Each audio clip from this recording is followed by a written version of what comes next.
আজ দুপুরে কাটোয়ার অগ্রদ্বীপে শতাব্দী প্রাচীন গোপীনাথের মেলায় এসে প্রথা ও পরম্পরা মেনে পুজোর ডালা মাথায় চাপিয়ে সপার্ষদ গোপীনাথ মন্দিরে যান অসীম সরকার।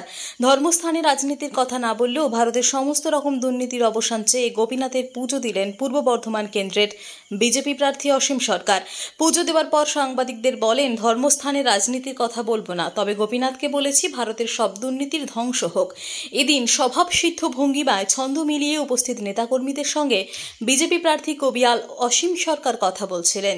জেলবন্দি তৃণমূল কংগ্রেসের আর্থিক দুর্নীতিতে অভিযুক্ত নেতাদের ইঙ্গিত করে ছন্দ মিলিয়ে কবিগানের সুরে অসীম সরকার বলেন, ধর্ম যেন জেগে ওঠে এই কথা বলি, আমরা যেন সৎ পথেই চলি, যখন আমি হাতে পাবো ক্ষমতা, জনগণের সঙ্গে যেন থাকে সমতা।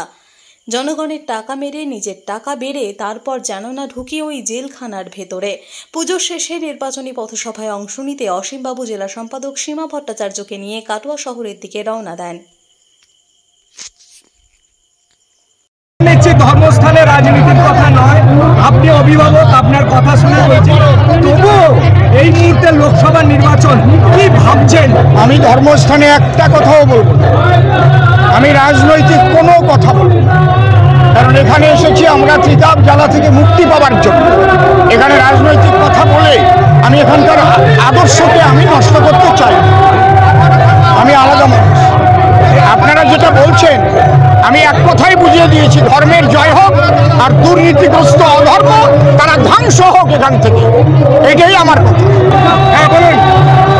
সব সময় যদি আপনারা সঙ্গ শুনতে চান, আপনারা তো ইউটিউবে শোনেন আমার গান, একটাই তো কথা, আমার অন্য কথা নয়, যেন ভারতের দুর্নীতি সব ধ্বংস হয় আর ধর্ম যেন জেগে ওঠে, এই কথাই বলি।